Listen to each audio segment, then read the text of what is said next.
Why Florian Wirtz? Florian Wirtz to Liverpool is not a celebrity signing. It's not a signing Liverpool has made to just break the transfer record and score goals and all of that stuff. This is not the reason. There's a lot of brain behind this transfer. That's why you have to know who Florian Wirtz is if you've never watched him before, or how he plays, before we get into how Liverpool are going to use him to get to that level. How does Florian Wirtz play? Florian Wirtz is an attacking midfielder. Preferably we'll call them a 10. Usually players who are behind the striker, always get to play those killer passes and all that stuff. But Florian Wirtz, there's a twist to his style of play. Normally as a number 10, they love spaces. They love running into spaces, getting the ball so they can actually play those passes. Florian Wirtz is the opposite of a traditional number 10. How? He loves playing between the lines. He loves playing in tight spaces. Why players run for tight spaces? Florian Wirtz goes into tight spaces. While other players like to get a lot of room so they can actually think about the game, Florian Wirtz like to run into those spaces, attract defenders to himself, and play those killer passes. Florian Wirtz, unlike the normal players, he will run and dribble into tight spaces, draw defenders into uncomfortable areas of the pitch. Attacking players will run behind. That way you can actually string passes or play killer passes for Liverpool to score. And this is one of the reasons why Florian Wirtz and Liverpool will be unplayable next season. Because Liverpool have got willing runners. They've got like Gakpo, Luis Diaz, and Mo Salah. So this is what key thing that Florian Wirtz brings to the team. He attracts pressure. It's like a magnet. Take for instance, you put a magnet in between iron, it will actually attract them. So Florian Wirtz will run into tight spaces. Let's say you're watching a game where defenders are sitting behind close blocks, low blocks. Instead of Florian Wirtz to be in front of the number 10 of the opposition team, he will be in front of the number 5 and 4 and stay in that place to attract the pass. If he gets the ball, he draws them together, makes them uncomfortable, and Willie runners go behind so he can slot the ball. I know that's a crazy thing to actually imagine, but when you watch him play, you can actually tell that what I'm telling you is a fact. Again, I know we say this about lots of players. Oh, it's an intelligent player. But for Florian Wirtz, he is indeed an extremely intelligent player. Florian Wirtz is not the fastest of players. He's not a player you can actually see doing 100-meter sprints and all that stuff, but he has acceleration, quick acceleration. He makes those short busting runs. So when he makes those runs into spaces, he attracts the ball, play those killer passes, and this is a trademark style of play.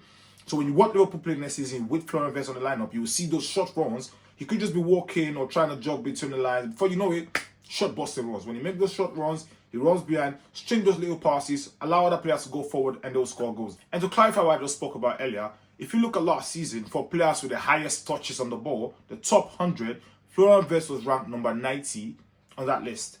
Before him was Remy Cabella, who was number 89. And on the top 90 of that list, Florian Wirtz and Cabella are the only two attacking midfielders on the entire list. This list is dominated by defenders, midfielders, deep lining playmakers. These are players who actually collect the ball in open spaces. But in contrast, Florian Wirtz collects the ball in tight spaces and has lots of touches. I know you will think traditionally, oh, number 10 should hold the ball often. That's not true. Number 10s don't really touch the ball that much. And like I told you, last season, in the top 100, Florian Wirtz was number 90, and Remy Cabella was the second number 10 on that list at number 89. So Florian Wirtz was number 2 for attacking midfielders with the most touches last season. So we just talked about the whole of the pitch, players who actually had the most touches, and you see that we have defenders, midfielders, and Florian Wirtz as well as Remy Cabella. So let's talk about the offensive part of the pitch, players who have touched the ball the most from the final third. Florian Wirtz is number 3 on the list, just behind Olise and Lamine Yamal. So this tells you that if you look at the whole of the pitch, Florian Wirtz is there for attacking midfielders. If you look at the offensive part of the pitch, the final third, he's number 3, ahead of Remy Cabella in this instance. This tells you that Remy Cabella does a lot of operation behind the final third. So this is why he was above Florian Wirtz on that list. So despite having his balls in tight spaces, he always makes them count. So when I say he's an intelligent player, this is what I mean. Having said all of this about how he plays, let's look into the Liverpool team and see how he fits in. Last season, Dominic Sloboslai was the guy for Liverpool. He was playing the 10. He was always there, making those lip runs, dragging the fences and all of that stuff. But his output is considerably very low. The Liverpool manager, Arne Slot, even said it that Sloboslai has got low output, and playing that position for a team like Liverpool, his numbers needs to go up. So bringing in a Florian Wirtz would actually push Sloboslai or make him sit on the bench. And we know the answer to that. Sloboslai may sit on the bench. But what if Liverpool have a plan to play both Sloboslai and Florian Wirtz together? So last season, one of the best games Liverpool played last season was against Manchester City, where they won 2-0.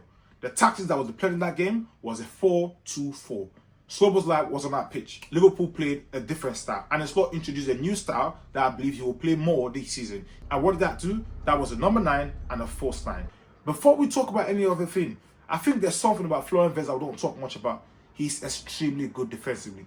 It's a player who's actually committed to getting the ball. Having Florian Wirtz in that team and playing that 4-2-4 will give Salah that leverage of focusing only offensively. That way, Florian Wirtz will actually help him defensively, win those balls, help him pressing, and because he's very good at pressing, brings me up to the next player we're going to talk about, Hugo Ekitike.